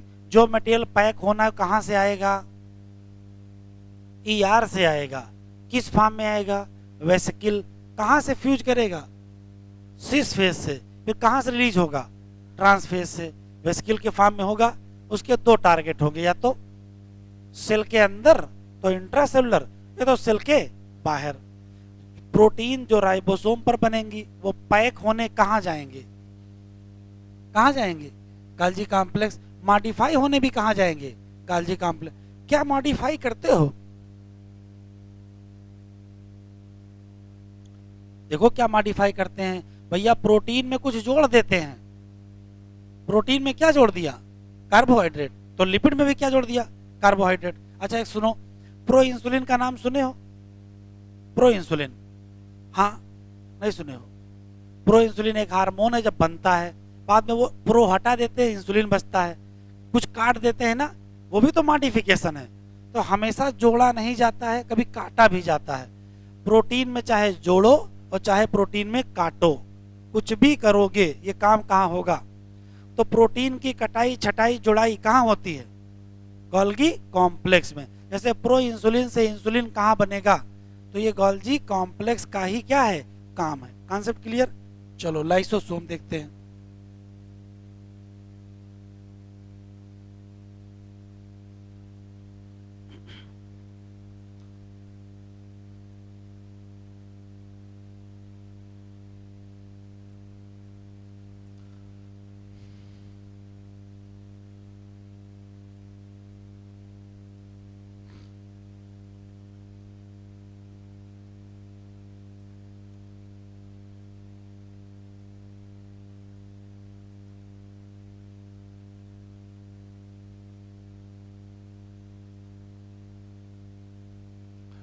अभी मैंने आपको चेन बताई है क्या, कि एंडोप्लाज्मिक रेटिकुलम, फिर वेसिकल, फिर गाल्जी कॉम्प्लेक्स की सिस्टर्नी, फिर वेसिकल, और फिर क्या? लाइसोसोम। यही है लाइसोसोम। दो क्वेश्चन है केवल बस। अगर आपसे क्वेश्चन पूछा जाए लाइसोसोम है क्या, तो जो लाइन एनसीईआरटी में लिखी है सिर्फ वही याद रखेंगे, उसी से काम चलेगा। क्या एनसीईआरटी में लिखा है?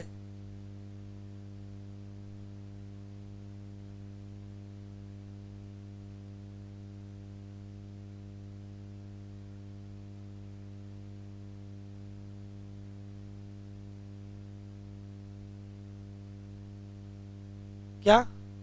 मेम्ब्रेन बाउंडेड वेसिकुलर स्ट्रक्चर बनता कब है बेटा?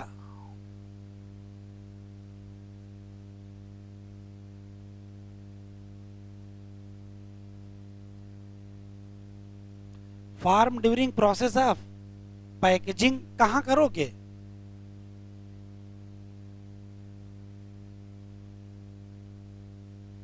अभी 2 साल पहले, 2-3 साल पहले एग्जामिनर ने ये एज सच लाइन दी थी।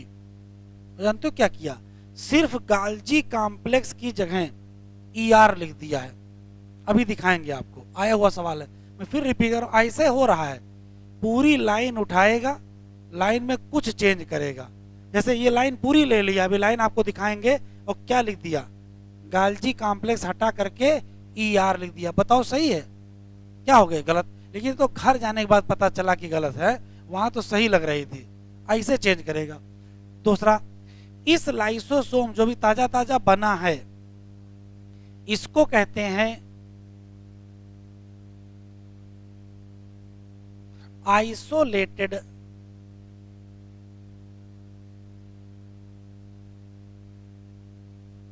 Lysosomal vesicle. दूसरा क्वेश्चन, अगर कोई शब्द है आइसोलेटेड, तो इसका मतलब कोई शब्द एसोसिएटेड भी होगा।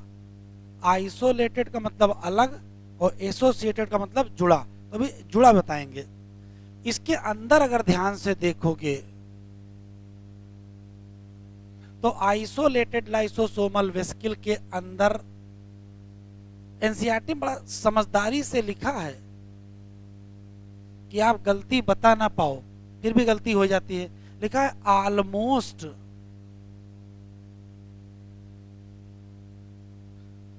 ऑल टाइप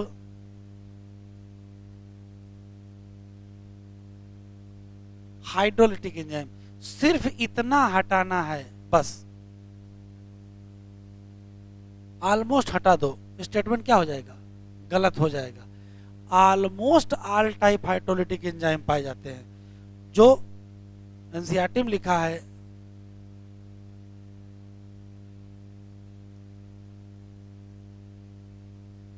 किस पीएच पर एक्टिव होते हैं,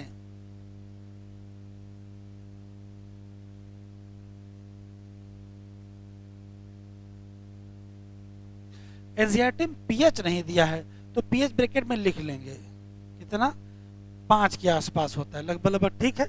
किस पीएच पर काम करते हैं तो कहोगे एसिडिक पीएच, कितना लगभग लगभग 5 के आसपास पीएच काम करते हैं। तो आइसोलेटेड का मतलब जानते हो क्या है, जो ताजा ताजा बना हो। अब हमको हाइड्रोलिटिक एंजाइम देखना है, इधर देखो अभी मैंने बताया कि लाइसोसोम पर क्या है,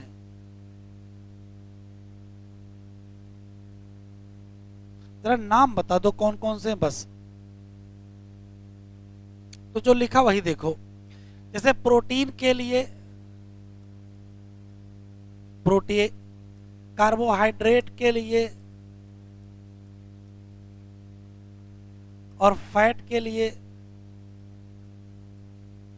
और न्यूक्लिक एसिड के लिए न्यूक्लियस होगा। तो ये करेंगे क्या,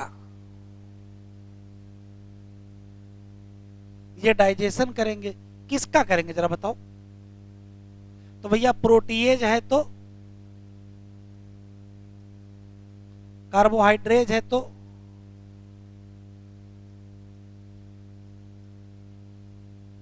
लाइपेज है तो और न्यूक्लियस है तो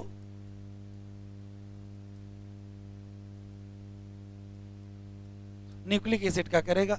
तो किसका किसका डाइजेशन करेंगे ये एनसीईआरटी में लिखा है, और कौन कौन से एंजाइम है ये भी एनसीईआरटी में लिखा है।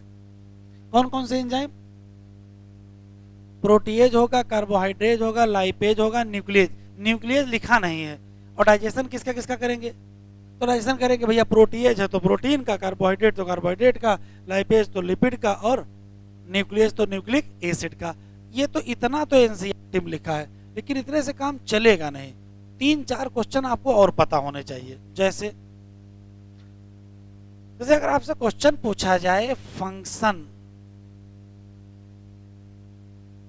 ऑफ लाइसोसोम, जरा बताओ। तो एक फंक्शन तो सामने अभी क्लियर हो गया है,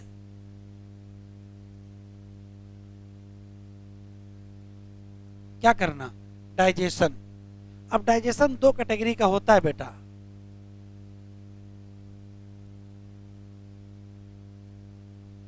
एक होता है एक्स्ट्रा सेलुलर, सेल के बाहर डाइजेशन करेंगे, और एक होता है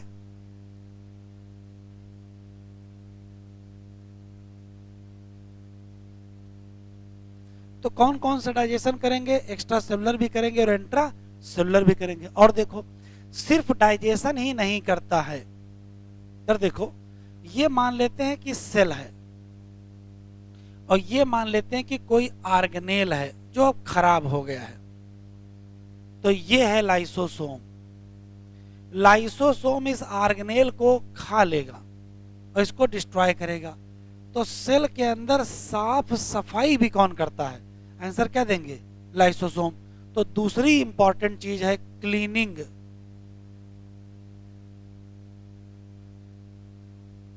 क्लीनिंग जो करता है उसको सफाई कर्मी कहते हैं ना, और सफाई कर्मी को यहां स्कैवेंजर कहते हैं। तो सफाई कर्मी कौन है, तो कहोगे लाइसोसोम है। क्या करता है,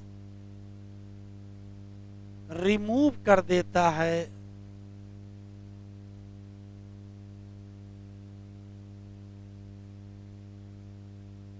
डेड और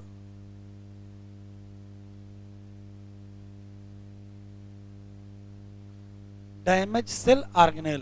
तो ये भी बहुत इंपॉर्टेंट काम है इसका। एक बात, अच्छा कल को मान लो ये सेल ही खराब जाए तो, अभी तो सेल के अंदर का ऑर्गेनेल खराब हुआ था, कल को मान लो सेल ही खराब हो जाए तो सेल को भी ये तोड़ देता है। और सेल को कैसे तोड़ेगा, ये टूट जाएगा लाइसोसोम, तो लाइसोसोम का एंजाइम पूरे भर में फैल जाएगा और पूरी सेल को ही तोड़ देगा। तो उस डैमेज सेल को भी क्या करता है, रिमूव करता है। तो तीसरा कहते हैं सुसाइड।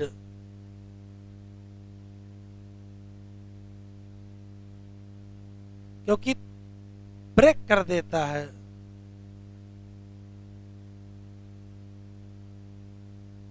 Damage cell.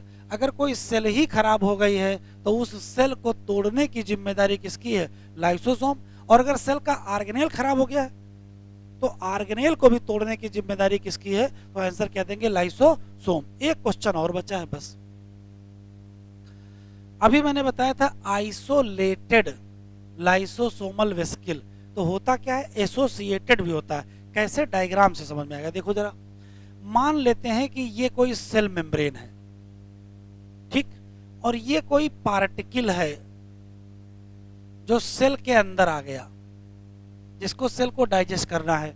तो मान लेते हैं ये पार्टिकल सेल के अंदर पहुंच गया, तो इसको मेम्ब्रेन से घेर दिया जाएगा, ठीक है। ये बन जाएगा, जैसे मान लेते हैं सॉलिड पार्टिकल है तो इसको फैगोसोम कहते हैं। क्या कहते हैं? फैगोसोम। और ये है लाइसोसोम, ये मान लेते हैं लाइसोसोम है।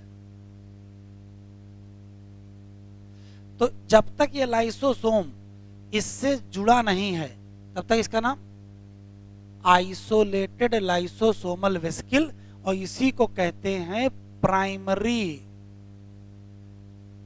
लाइसोसोम। लेकिन ये दोनों जुड़ जाएंगे, ये दोनों जुड़ जाएंगे। तो देखो कैसे जुड़ेंगे। ये है लाइसोसोम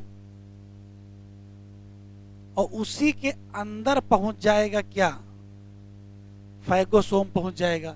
इसी को कहते हैं एसोसिएटेड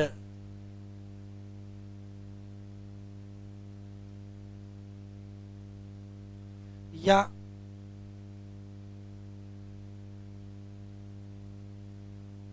एसोसिएटेड लाइसोसोम, या इसी का नाम है सेकेंडरी लाइसोसोम। फिर देखो, थोड़ी देर बाद डाइजेशन हो जाएगा। ये है लाइसोसोम,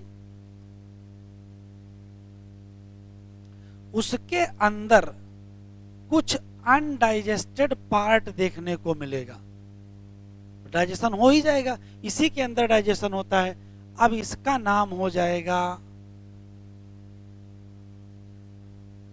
टर्सरी लाइसोसोम। तो अब आपको दिख जाएगा। लाइसोसोम तीन प्रकार का होता है, प्राइमरी, सेकेंडरी और टर्सरी। प्राइमरी कौन सा? जो किसी से जुड़ा ना हो। सेकेंडरी कौन सा?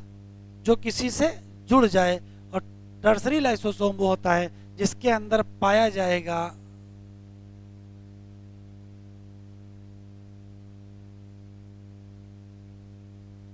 Undigested residue. इसी नाते लाइसोसोम का एक सवाल है, वो याद रखना है। इसको पॉलीमार्फिक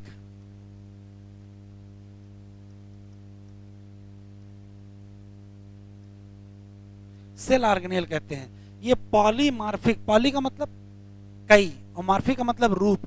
तो कौन सा सेल ऑर्गेनेल है जिसके कई रूप पाए जाते हैं? तो आंसर हम लोग क्या देंगे? लाइसोसोम। लाइसोसोम के कई रूप होते हैं। क्यों? ये कभी प्राइमरी लाइसोसोम, कभी सेकेंडरी लाइसोसोम और कभी टर्सरी। छोटा सा बना लो बेटा, काम का है।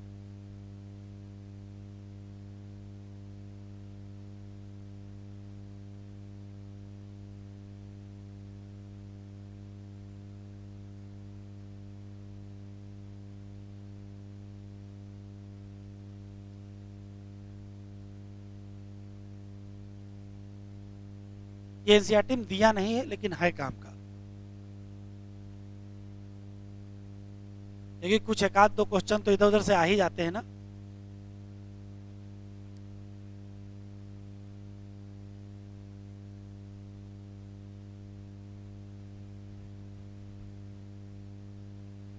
ये जो अनडाइजेस्टेड मटेरियल है ये वेस्किल आकर के यहाँ पहुंच जाएगी और यहाँ जुड़ जाएगी, और जो अनडाइजेस्टेड मटेरियल है इसके अंदर का वो बाहर क्या हो जाएगा? एलिमिनेट हो जाएगा। बाकी जो डाइजेस्टेड है वो एब्जॉर्ब हो जाएगा। इधर से आया और अनडाइजेस्टेड इधर से बाहर हो गया।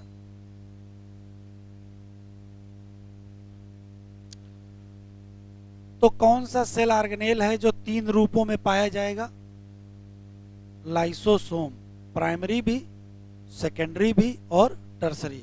प्राइमरी का मतलब जो किसी से जुड़ा ना हो, सेकेंडरी का मतलब जो किसी से जुड़ा हो, और टर्सरी का मतलब डाइजेशन होने के बाद जिसमें क्या मिल जाए, अनडाइजेस्टेड मिल जाए।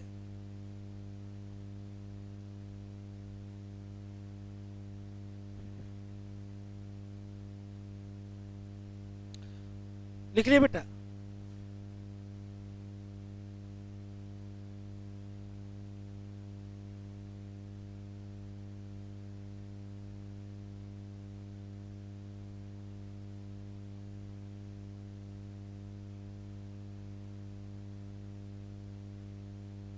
हाँ, कोई पार्टिकल, ये मैंने लिख दिया यहाँ, सॉलिड लिख दीजिए। हो सकता है लिक्विड भी आ जाए तो उसको पिनोसोम कहेंगे, लेकिन अंदर नहीं हमको ज्यादा पढ़ना है। कोई भी चीज सेल के अंदर आई है उसका डाइजेशन होना है। अब डाइजेशन कैसे होगा? तो ऐसे होगा।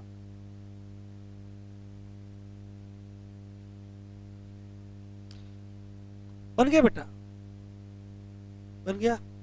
तो देखो देखो, एनसीईआरटी में तो भाई बहुत कम लिखा है, लाइसोसोम के साथ तो मजाक ही हो गया है, फिर भी हमने 2-3 लाइनें बढ़ा ली हैं। ये हाईलाइट कर लो। क्या? Membrane bounded vesicular structure form by process of packaging. कहां कहां पर? गोल्जी कॉम्प्लेक्स में। आइसोलेटेड लाइसोसोमल वेसिकल लिखा है, यहां रिच है, ये क्या लिखा है? बस ऑलमोस्ट हटाएगा तो ऑलमोस्ट क्वेश्चन गलत हो जाएगा, जान लो। ऑलमोस्ट रखना है। All type of hydrolytic enzyme, कौन सा? हाइड्रोलेज, जैसे लाइपेज है, प्रोटीएज है, कार्बोहाइड्रेट, सब नहीं दिए हैं, ठीक। किस पीएच पर काम करते हैं? Acidic pH. लगभग कितना? 5 के आसपास। एंजाइम डाइजेस्ट करेंगे किसको? तो भाई कार्बोहाइड्रेट है तो कार्बोहाइड्रेट को, प्रोटीन को, लिपिड को और न्यूक्लिक एसिड। इतना मैंने लिख दिया, एनसीईआरटी में दिया नहीं है।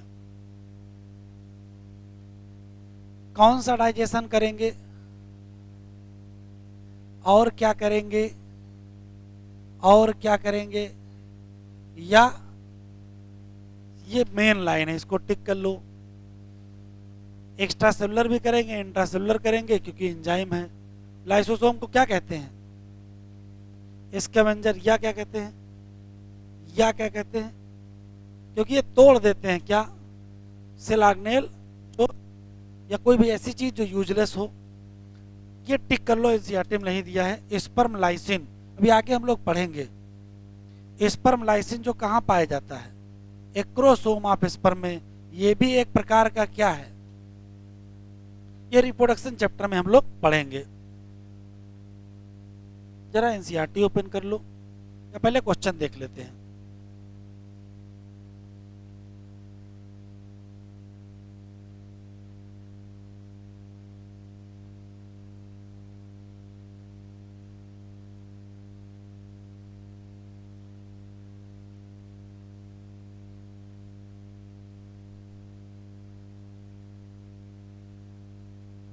ये वाला 51 नंबर देखो।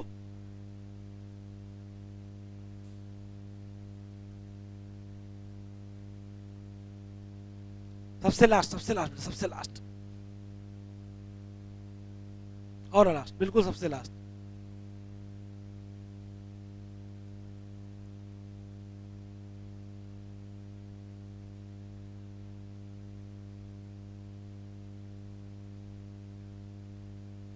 सही था बिटिया? इधर इधर।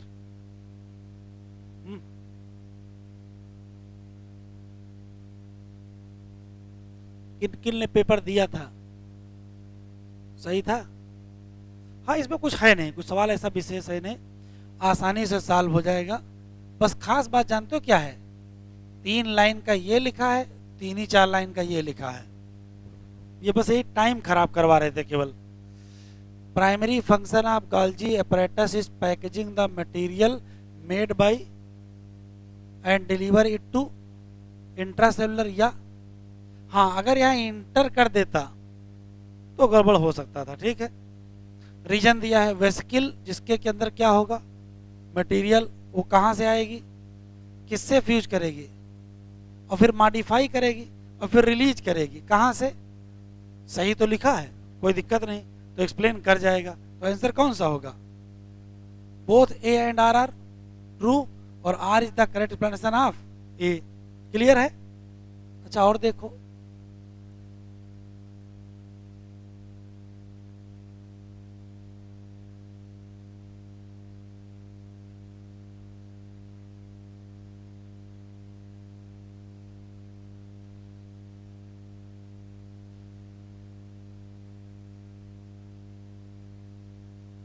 Thirty two.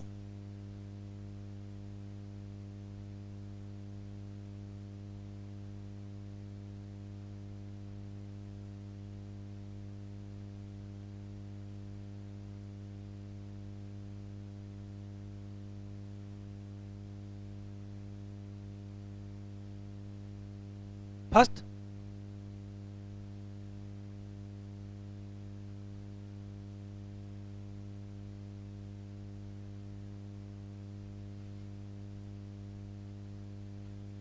देखो लिखा है लाइसोसोम है न्यूमरस।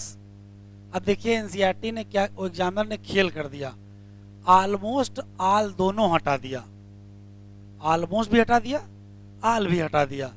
अब जब दोनों शब्द हटा दोगे और उसकी जगह क्या लिख दिया है, तो ठीक इसका वही मतलब होता है, मेनी क्या पाए जाएंगे, हाइड्रोलिटिक, तो स्टेटमेंट सही हो गया।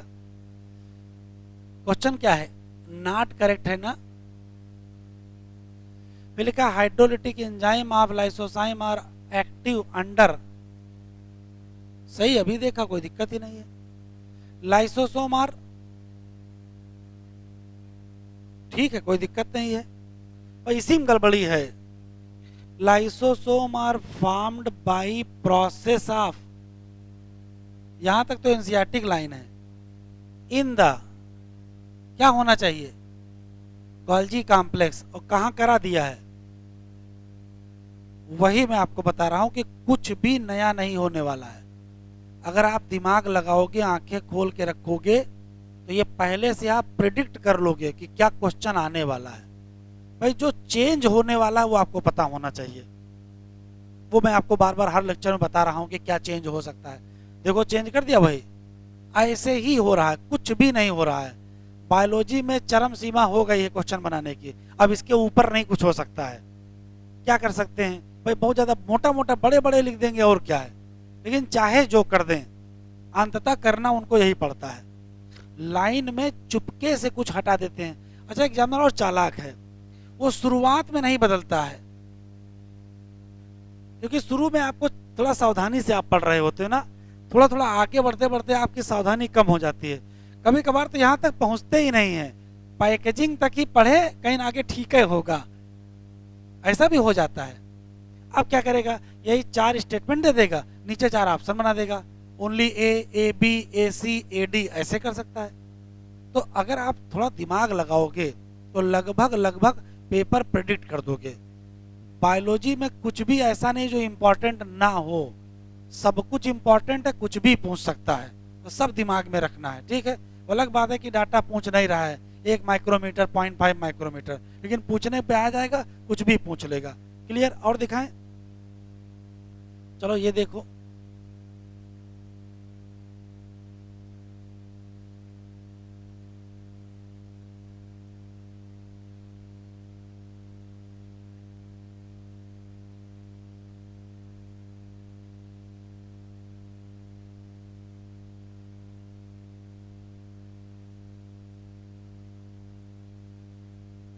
सिक्सटी फाइव, पेज नंबर 24, 65 देखो जरा बेटा।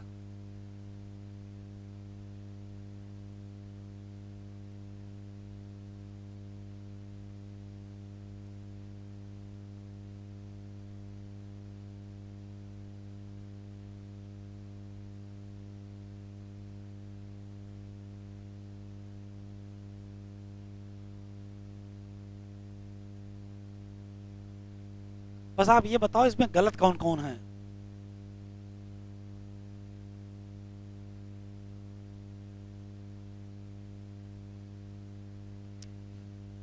ये गलत है।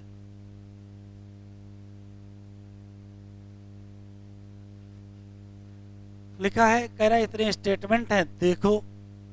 लिखा है दीज आर नेटवर्क या reticulum of tiny tubular structure scattered in cytoplasm. सही है, कोई दिक्कत तो नहीं है, ये स्टेटमेंट सही है। ई आर डिवाइड इंट्रासेलुलर की इंटर, ये बताओ सही कि गलत। ये तो इंट्रासेलुलर ही लिखा ना एनसीईआरटी में, ये सही है। लिमिनल और एक्स्ट्रा लिमिनल भी सही लिखा है। स्टेटमेंट क्या है, सही है। E R often do not show, अक्सर उस पर राइबोसोम नहीं पाया जाता है, जबकि पाया जाता है। तो ये स्टेटमेंट क्या हो गया, गलत। अच्छा, एंडोप्लाज्मिक रेटिकुलम जिस पे राइबोसोम हो उसको स्मूथ कहोगे, ये भी स्टेटमेंट क्या है, गलत। एंडोप्लाज्मिक जिस पे ना हो उसको रफ कहोगे, ये भी क्या है, गलत। तो कितने गलत मिल गए, 3। तो सही कौन से है, तो ऑप्शन, आंसर कौन सा सही है, तो आंसर ये वाला सही है। कौन सा, ए बी ओनली। बस ऐसे ही सवाल आ रहे हैं, ये जान लीजिए कम से कम 90 में से 30 क्वेश्चन आपको ऐसे मिलेंगे। ये पैटर्न अब आ चुका है। और 20-15 क्वेश्चन आपको मिल जाएंगे कौन से, मैचिंग वाले। चलो ये देखो, थोड़ा यहां लिखा है 72 नंबर क्वेश्चन, 72 नंबर।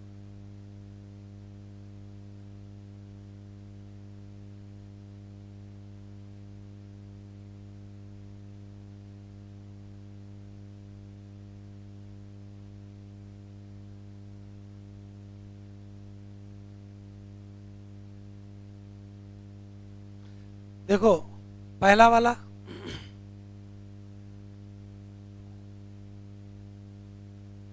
सही है, पहला स्टेटमेंट सही है। दूसरा,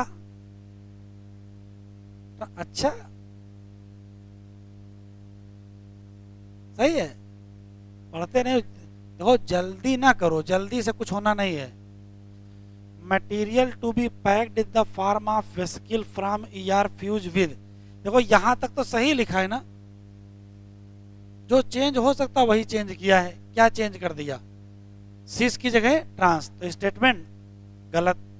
फिर देखते हैं,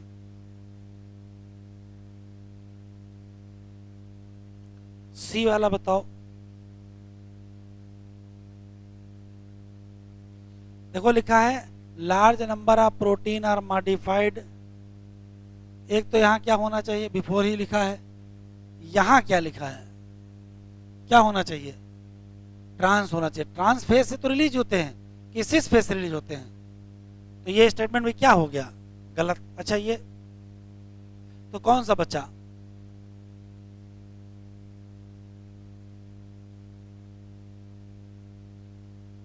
आंसर कौन सा है, तो फोर्थ ए एंड डी। जरा एनसीईआरटी खोलो,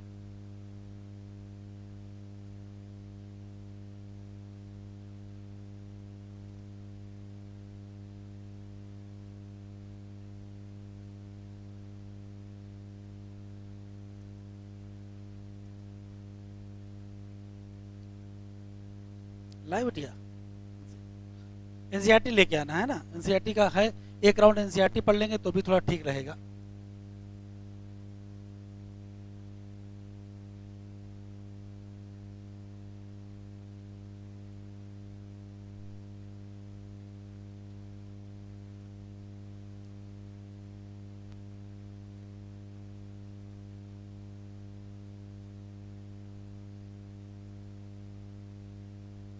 देखो जैसे लिखा है, क्या इलेक्ट्रॉन माइक्रोस्कोप किसकी, क्या मिला, नेटवर्क या किसका, कहां, क्या कहोगे। इसने डिवाइड कर दिया किसको, किसमें, 2 कंपार्टमेंट, कौन से, और कौन सा? ल्यूमिनल कहाँ है और एक्स्ट्रा ल्यूमिनल कहाँ है? ईआर पर अक्सर क्या मिलते हैं? कहाँ? Outer surface. ऐसा ईआर जिस पर राइबोसोम हो उसका नाम, और अगर राइबोसोम नहीं होगा तो एपियर, तो नाम स्मूथ हो जाएगा। आर ई आर किस सेल में मिलेंगे? जहां क्या हो रही होगी और क्या, ये कैसे होते हैं? एक्सटेंसिव। और किससे जुड़े होते हैं? किससे? Outer membrane. किसका?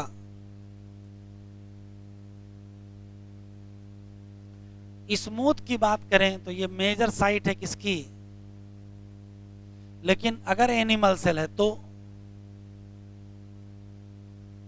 क्लियर। फिर आएगा गाल्जी अपरेटस। साइंटिस्ट क्या देखा? Densely stand. सब हाईलाइट करते चलो। रेटिकुलर स्ट्रक्चर किसके करीब? बाद में देखो लिखा, बाद में इसका नाम दिया गया। क्या? क्योंकि इन्होंने ऑब्जर्व किया था। इसमें ढेर सारी क्या है? फ्लैट, डिस्क, शेप, सैक या डायमीटर कितना,